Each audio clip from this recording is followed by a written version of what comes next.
In this video, I'm going to show you a step-by-step approach in writing a statement of purpose for your graduate school application. This approach won me 5 fully funded scholarships to pursue my master's degree in the United States. So you want to stay tuned and continue watching this video to the very end. Okay, so let's start with paragraph 1 and what goes into it. Growing up, and stories such as ever since I was a child, I had always known I would become the next Albert Einstein have become a cliche in graduate school application.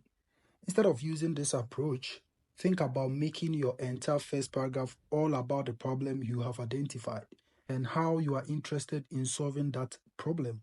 So there are different ways of going about your first paragraph or your introductory part of the statement of purpose. There is no one way approach, right? You can write it in any format. There are some people that start with statistics, they give history and some background information. There are some people that also rely on the storytelling approach. So depending on which one you are going to use, make sure that your first paragraph is very catchy. Make sure that your first paragraph is going to hook the attention of the reader. Now, you have to know that during the semester or the season where applications are going to be reviewed, there are tons of applications that these committees are going to encounter or they are going to review. So you have to make sure that your statement of purpose, the first paragraph, the introductory part, the lead is actually going to catch the person's attention. So the moment the reviewer reads your introductory part or your introductory paragraph, the reviewer falls in love with whatever you've written and is interested to read further. So in paragraph 2, now that we know the problem you want to solve and your interest in solving it, proceed to convince the committee about how prepared and qualified you are to pursue such interest at the chosen university. Start with an academic qualification and link it with other experiences and strengths that make you the most qualified applicant. So here you can talk about some relevant courses that you offered or you undertook and how you think this is going to benefit the current program that you desire to go into. So make sure that you are not just stating the qualification, but you are letting the committee know the kind of valuable transferable skills that you got from such program, how you can contribute to the current program you are looking forward to pursue. So that is what I can say for the paragraph 2. Don't just state your qualification or your strengths and weaknesses. Make sure there is an overlap with something that the department is doing.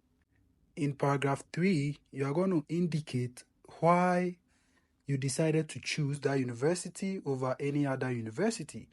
So of all the universities in the world, why did you choose that particular program and school?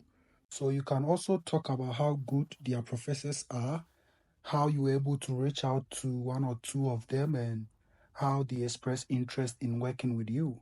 That is why it is always ideal to check with the school that you are applying to see if it is mandatory to secure a supervisor or a professor before you apply.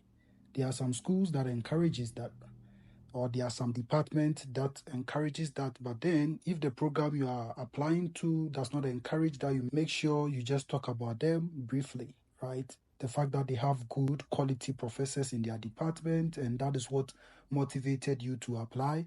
Also, if you got opportunity to reach out to a few of them, you can just state it in your statement of purpose at this part of the paragraph that you reach out to Professor ABC and he or she express interest in working with you because you both have interests that overlap with each other.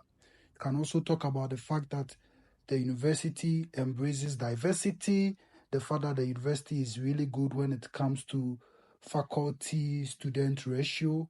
You can talk about the world-class learning environment, state-of-the-art research facilities, interdisciplinary study approach. So you can state all of that in the paragraph 3. The moment they see that, they know that you've done your research well. They know you've gone onto the department website to check out what they stand for. Or if they see some of those elements in your statement of purpose, they want to give you the offer. So in paragraph 4, you're going to talk about the career and professional goals What do you see yourself doing after your bachelor's or master's or PhD, depending on which you are applying to, right? And how is the program or the university you are applying to going to prepare you to achieve these post-study goals?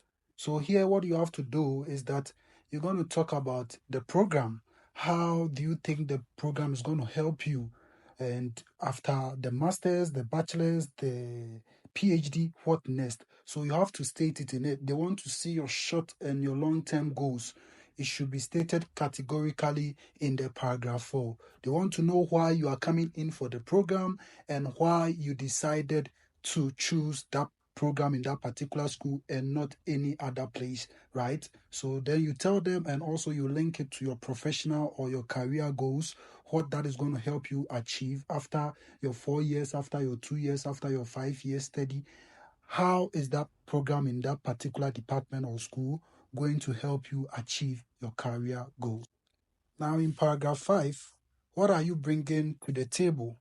Rule out what you contribute to the program and the university if admitted. Here you leverage on paragraph 2. So this is a paragraph where you're going to leverage on your qualifications and your experiences, your job or your work experiences. Like I always say, even if you had opportunity to teach your younger siblings at a particular point in time, you can put all of those in this paragraph. Don't limit yourself to the kind of job experiences or qualifications that you have, and also not just stating it, right, but linking it to why you think the program is a good fit for you. So here you talk about your experiences, your job roles, what are you currently doing? If there is any past job or any past experiences that you have over the years which you think you can leverage on and talk about in this paragraph in order to let the reviewers see how good you are, make sure you highlight all those experiences and qualifications because they need it. Committee wants to see someone who has experiences over the years, someone who has been working, someone who has some volunteering exposures. And how are you able to link that to the program that you're going to do? So, like I always say, make sure what you are stating or what you are putting out there is in alignment or connect with something that the program or the department is about. When it happens that way, it makes you a good fit.